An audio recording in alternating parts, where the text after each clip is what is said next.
The floor we spoke of in yesterday's analysis appears to have worked to retail's advantage, and price has reclaimed the key resistance. The reclaim is revealing some upside targets that are worth talking about. Psychologically and geometrically, our ARQ algos share the same thesis for the incoming direction. Welcome back to the channel. This is ARCa on a Hump Day Wednesday. Let's dive into ticker symbol VIRI.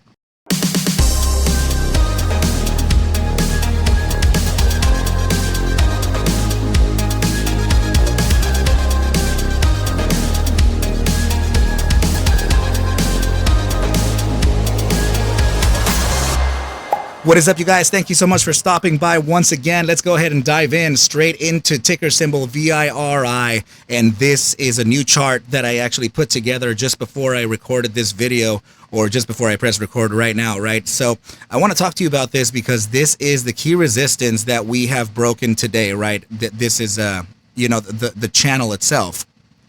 Right, so we broke inside of it. We reclaimed the inside of this channel, which is absolutely powerful. Okay, team. So from today's open, which was right at about 99, almost at $1, right, 99.95, right around there.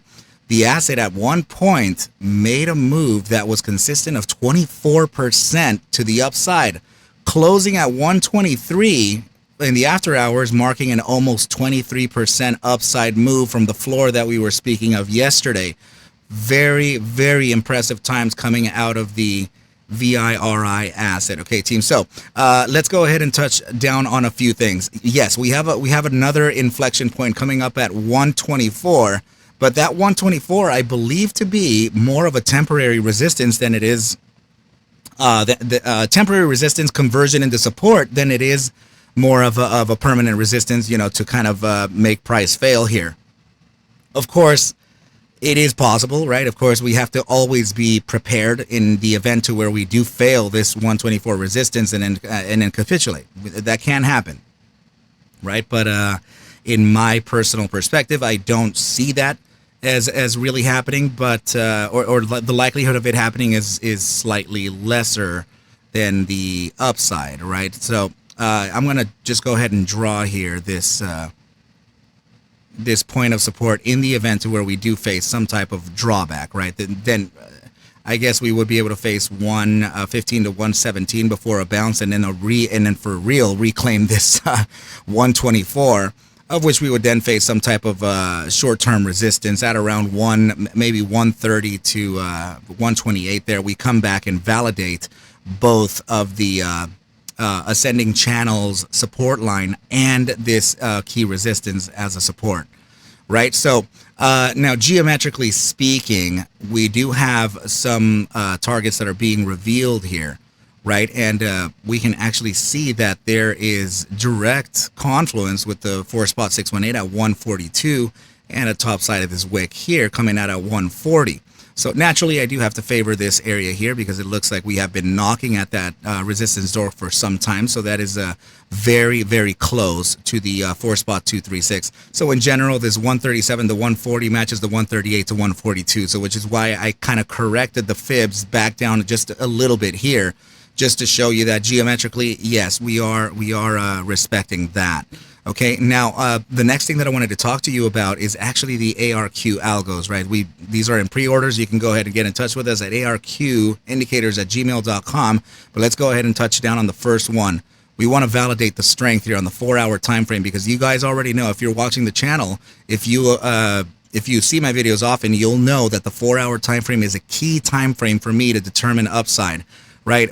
Or longer lasting upside. So let's go ahead and take a look at the DBSI indicator. This is the indicator that we just made we just made it the featured algo, right? So definitely get in touch with us, and actually the video is up already in my channel for you to see what the DBSI is capable of, right? So now let's go ahead and just pull this indicator up and show what it's currently doing. This is the 13-day exponential moving average built into the script itself.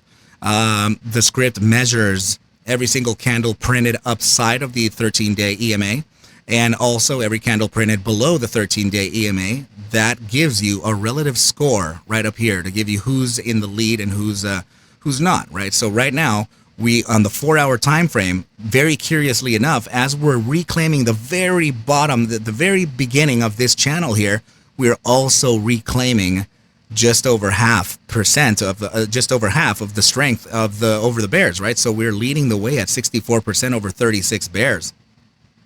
So that's very good, and it is kind of rhyming with the reclaim of this ascending channel.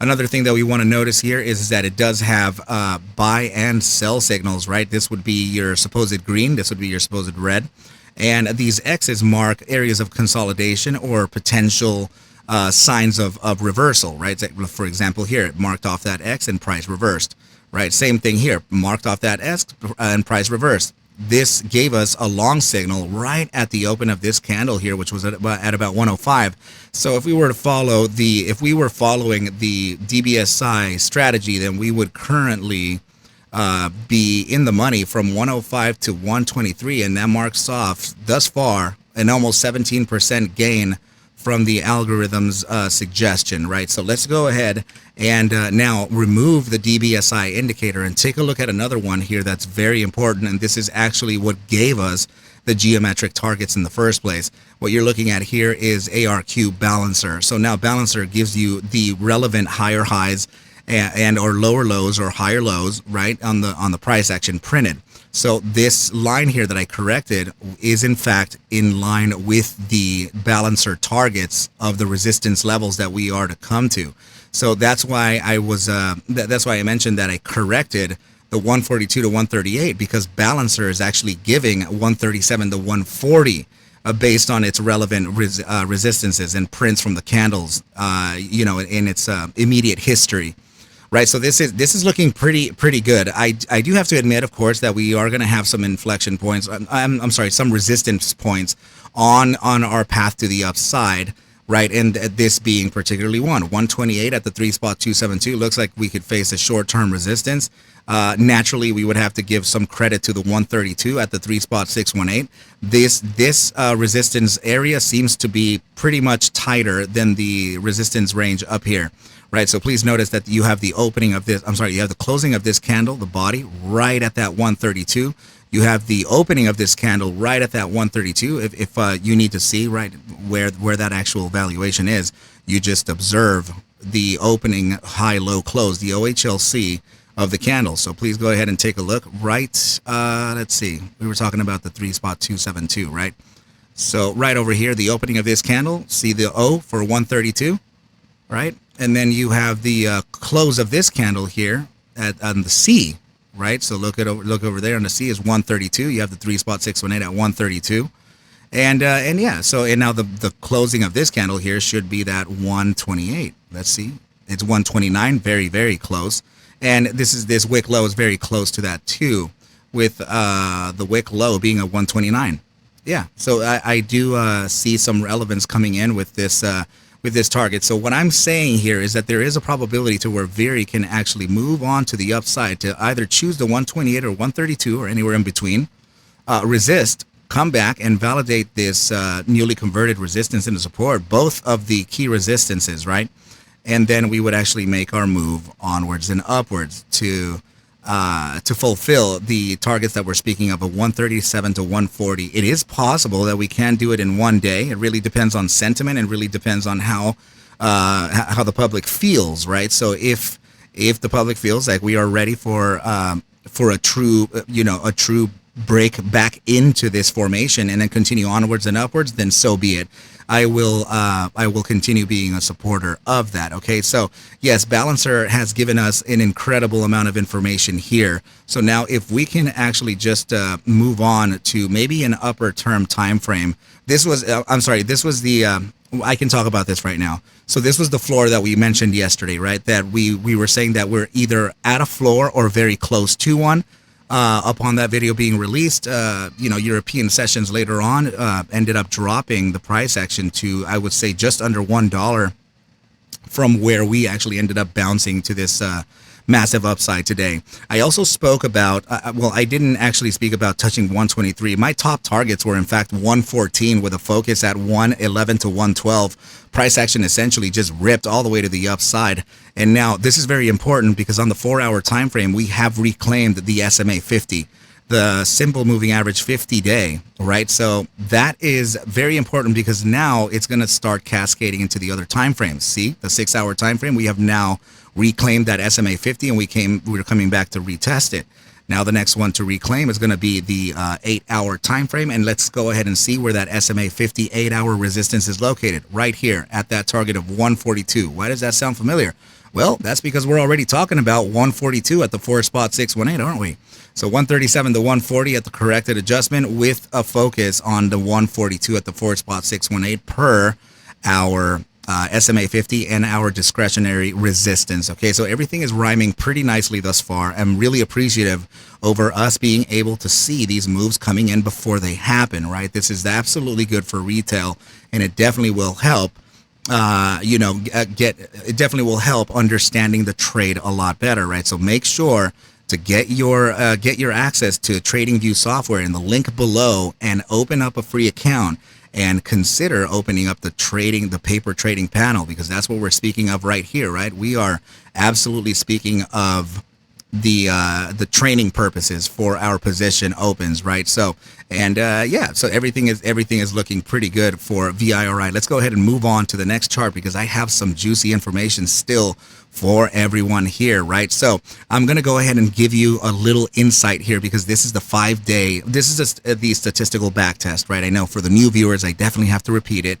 right? I'm sorry, original viewers, I love you guys, but we have to give the chance for new retail to understand why we have some consistency over the reads, right? So volatility represented by this indicator BBWP, right? I have actually taken, sorry about that. I have actually taken a back test of, hold on, there we go. I have actually taken a back test of whenever volatility starts to contract from a critical expansion zone paired with stochastic momentum's upside pivot throughout the entire trading history on the 5-day time frame, right? So not that many iterations have happened, and in fact, we actually only have 5, but a very curious 5 out of 5 have been guessed correctly to the upside, or they have guessed the upside correctly, right? The profile of BBWP versus momentum or stochastics.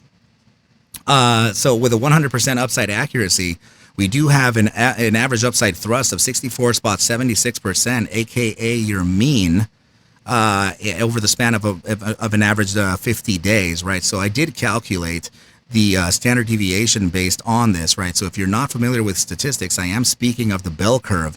So the standard deviation based out of this mean, we're looking at the 68% of the performers landing right in here, making a move of an average 60.24% to the upside.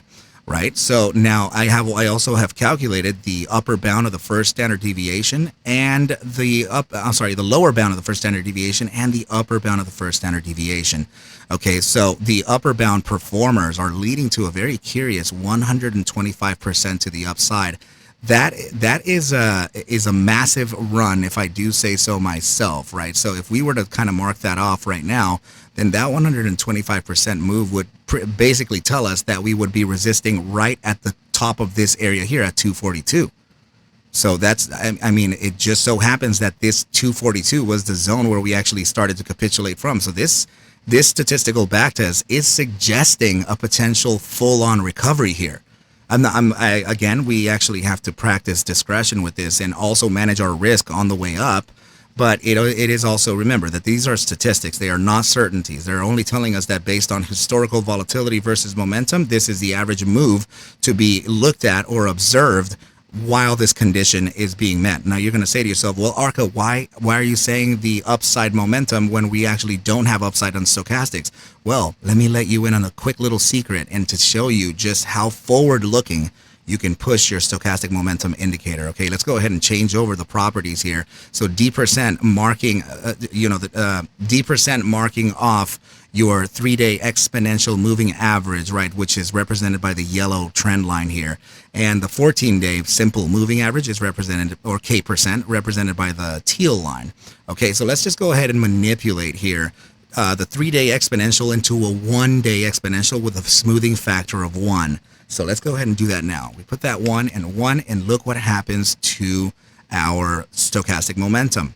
we in fact have an upside pivot, giving us a slight hint that the bulls may actually have control over this, landing at the 3-day exponential. So this is looking very good. The stats are pretty much, I'd say now at about 95% fired, right? So it's looking very good for the probabilities here. 64% to the upside at the average mean, or the mean, will take us to a target that's consistent to 176. But let's bring it down to actually the standard deviation, 68% of the performers. So let's do that. 60% marks off a target of 171. Okay, so that in respects to price action, we can see it over here being at the resistance coming up right up here. So this resistance here you're looking at is about 167. I'm sorry, yeah, 167. And let's see, that 171 would mark off the resistance right here. So now we know that we have a topside resistance of 171 to 167, right? So let's go ahead and put that up just like this and make sure to keep that 167 in line. Okay, so yeah, that's now what we're looking at, right? And then we could also apply some fibs to that as well.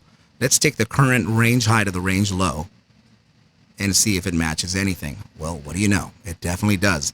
171 topside with the 175 2-spot 618, 167 bottom side of the support, or bottom side of the resistance, sorry, matching the 2-spot 272.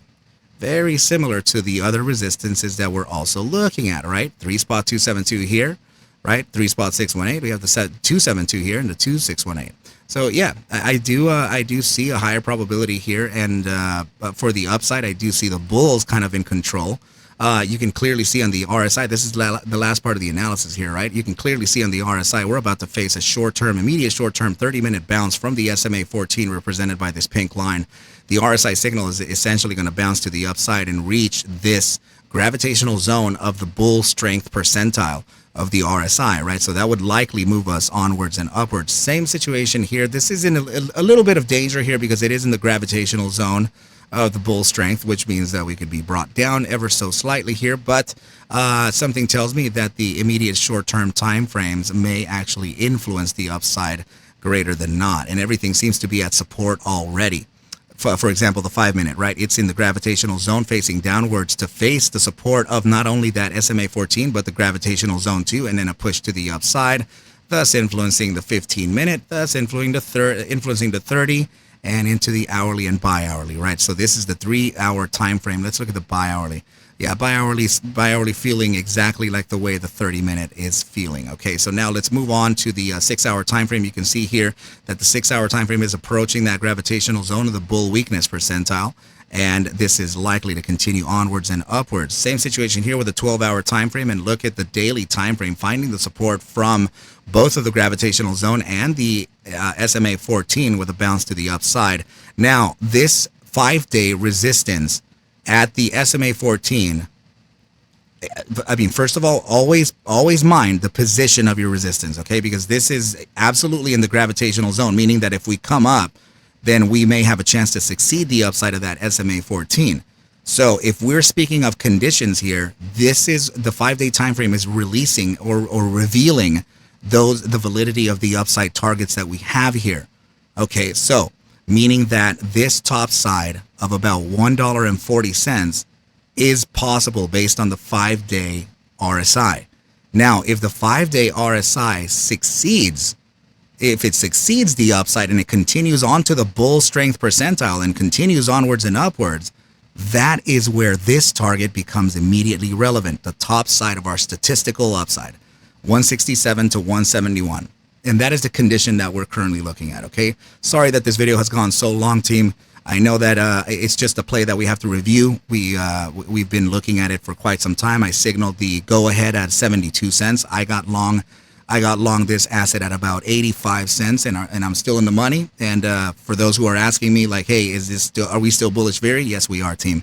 Everything is looking pretty good. Let's observe it. We're going to be watching this at the AM tomorrow and every single day. Come by 6:40, 6:50 AM Pacific time for live trading with ARCa. Okay, team, please take whatever I do show and iterate within these videos as just a form of entertainment, as I cannot suggest for you to buy, sell, or hold any assets whatsoever.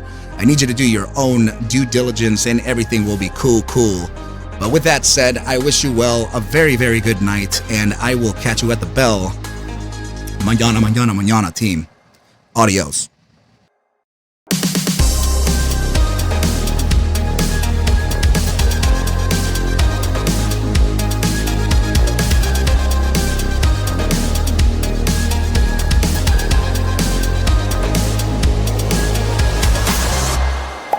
Yeah.